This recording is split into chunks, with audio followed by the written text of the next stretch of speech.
Hi friends, welcome to our channel. Brahmamudi serial next ఎపిసోడ్లో ఏం జరగబోతోందో ఈ వీడియోలో చూసి తెలుసుకుందాం. యామిని చంప పగలగొట్టిన అప్పు అసలేం జరిగింది అని తెలుసుకోవడానికి ఈ వీడియోని స్కిప్ చేయకుండా ఎండ్ వరకు చూసేయండి.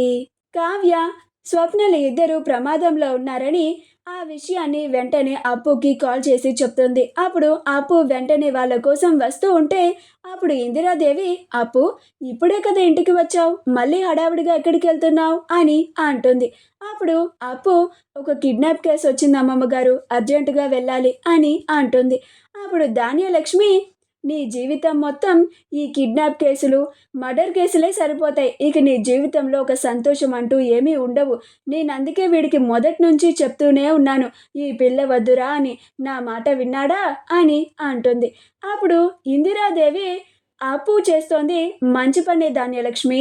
నువ్వు అప్పు చేసేదాన్ని తప్పు పడుతూ నువ్వు తనని నిందిస్తున్నా కానీ మౌనంగా భరించి మరీ వెళ్ళి డ్యూటీ చేసి వస్తోంది. అప్పు నీకు సంతోషం కలిగించలేకపోయినా కానీ, నువ్వు చెప్పినట్టుగా వినలేకపోయినా కానీ చాలామంది కుటుంబాలని కాపాడుతోంది అని ధాన్యలక్ష్మిని అంటుంది. తరువాత అప్పు, నేను వెళ్ళొస్తానమ్మమ్మ గారు అని అంటుంది. అప్పుడు ఇందిరాదేవి, క్షేమంగా వెళ్ళి క్షేమంగా రామ్మ అని అంటుంది. అలా అప్పు కావ్య, స్వప్నలిద్దరిని కాపాడడానికి తన స్టాఫ్ని తీసుకొని వెళ్తూ ఉంటుంది. కావ్య పెట్టిన లొకేషన్ని బట్టి ఆ లొకేషన్ దగ్గరికి వెళ్తూ ఉంటుంది.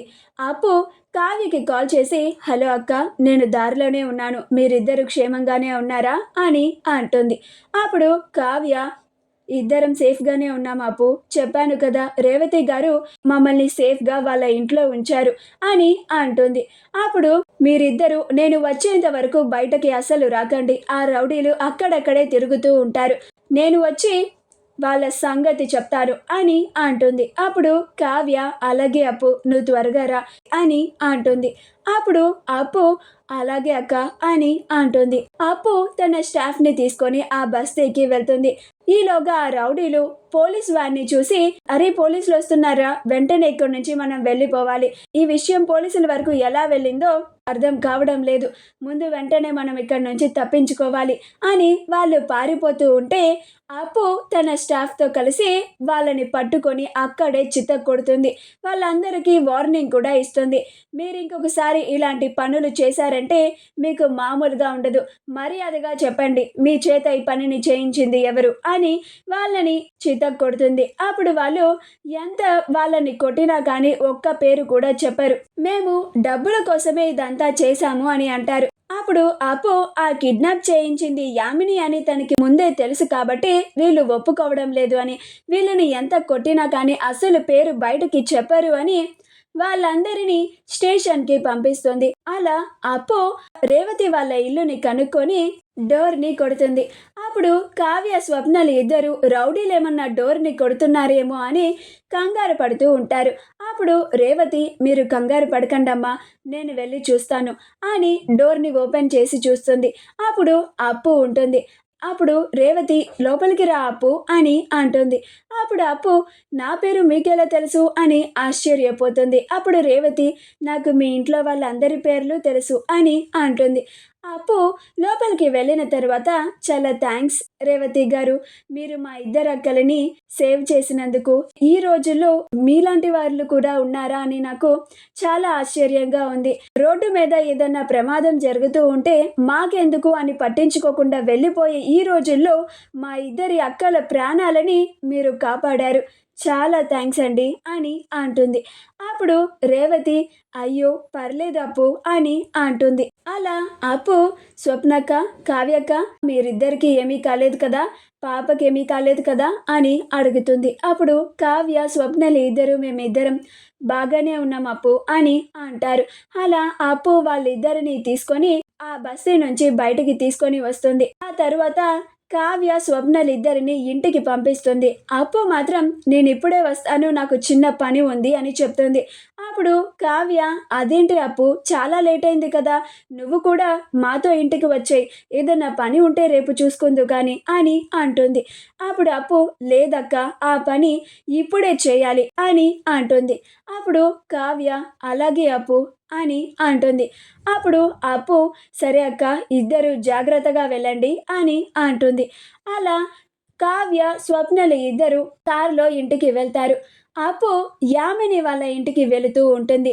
యామినికి గట్టిగా బుద్ధి చెప్పాలి అని అనుకుంటూ ఉంటుంది. కావ్య స్వప్నలు ఇద్దరు ఇంటికి రాగానే అపర్ణ చాలా కోపంగా కావ్య దగ్గరికి వచ్చి, ఏంటిది కావ్య, నువ్వు చేసింది అసలేం బాగోలేదు అని అంటుంది. అప్పుడు కావ్య, నేనేం చేశాను అత్తయ్య అని అంటుంది. అప్పుడు అపర్ణ, చేసిందంతా చేసి ఇప్పుడు ఏమీ తెలియనట్టు నేనేం చేశాను అత్తయ్య అని అడుగుతున్నావా నన్నే, అసలు నీకు పెద్దలంటే గౌరవం ఉందా అని కోప్పడుతూ ఉంటుంది. అప్పుడు కావ్య, ఎందుకు అత్తయ్య నా మీద కోప్పడుతున్నారు, ఇప్పుడు నేనేం తప్పు చేశాను అని అంటుంది. అప్పుడు అపర్ణ, నువ్వేం తప్పు చేశావా, ఎంతో ఆశగా వచ్చిన నా కొడుకుని నిరాశగా ఇంటికి పంపేస్తావా, వాడు నువ్వెప్పుడెప్పుడు వస్తావా అని వాడి మనసులో ఉన్న మాట నీకెప్పుడెప్పుడు చెప్పాలా అని ఎంతలాగా వాడు ఎదురు చూశాడో నీకు తెలుసా కావ్య, ఎంతో మంచి అవకాశాన్ని నువ్వే చేతులారా పోగొట్టుకున్నావు అని మండిపడుతూ ఉంటుంది. అప్పుడు కావ్య, అది అత్తయ్య, చాలా ఇంపార్టెంట్ పని అని చెప్పాను కదా, అందుకే అర్జెంటుగా వెళ్ళాల్సి వచ్చింది అని అంటుంది. అప్పుడు అపర్ణ, నీకు రాజ్ కన్నా ఇంపార్టెంట్ పని ఇంకేముంటుంది కావ్య అని అంటుంది. అప్పుడు స్వప్న, కావ్యని ఏమనకండి ఆంటీ, కావ్య నన్ను కాపాడడానికే వచ్చింది అని అంటుంది. అప్పుడు అపర్ణ ఇందిరాదేవులు ఇద్దరు ఆశ్చర్యపోయి, నిన్ను కాపాడడానికి రావడం ఏంటి స్వప్న, నువ్వు హాస్పిటల్కి వెళ్ళావు కదా అని అంటారు. అప్పుడు స్వప్న, నేను హాస్పిటల్కి వెళ్దామని వెళ్ళాను ఆంటీ, ఈలోగా నన్ను కిడ్నాప్ చేశారు అని అంటుంది. అప్పుడు వాళ్ళిద్దరూ ఆశ్చర్యపోతారు. నిన్ను కిడ్నాప్ చేశారా, ఎవరు అని అంటారు. అప్పుడు స్వప్న, ఇంకెవరు చేస్తారా ఆంటీ, ఆ యామినియే ఇదంతా చేసింది, వాళ్ళు నన్ను చంపాలని కూడా చూశారు, కరెక్ట్ టైంకి కావ్య వచ్చి నన్ను కాపాడింది కాబట్టి సరిపోయింది, లేకపోతే నేను నా పాప ఇద్దరం ఆ దేవుడి దగ్గరికి వెళ్ళిపోయే వాళ్ళం అని బాధపడుతూ ఉంటుంది.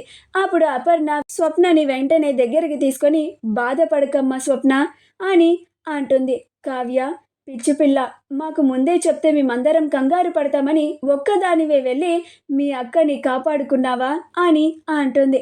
అప్పుడు కావ్య, అవునత్తయ్య, ఈ విషయం మీకు తెలిస్తే చాలా కంగారు పడతారని ఎవరికీ చెప్పలేదు, ఒక ఆవిడ మమ్మల్ని కాపాడింది, అలా ఆవిడ ఇంట్లో ఉన్నాము, అయినా కానీ ఆ రౌడీలు మా కోసం వెతుకుతూ ఉన్నారని వెంటనే అప్పుకి కాల్ చేసి చెప్పాను, ఆ తర్వాత అప్పు వచ్చి మా ఇద్దరిని సేఫ్గా ఇంటికి పంపించింది అని అంటుంది. అప్పుడు ఇందిరాదేవి, మరి అప్పు ఏది అని అంటుంది. అప్పుడు కావ్య, తనకేదో చిన్న పని ఉందని చెప్పిందా అని అంటుంది. అప్పుడు ఇందిరాదేవి, పోనీలే, ఆ దేవుడి దయ వల్ల మీ ముగ్గురు క్షేమంగా ఇంటికి తిరిగి వచ్చారు, మాకంతే చాలు, ఆ యామిని తన బుద్ధిని మాత్రం మార్చుకోలేదు, తనకి సరైన బుద్ధి చెప్పాలి మనం అని అంటుంది.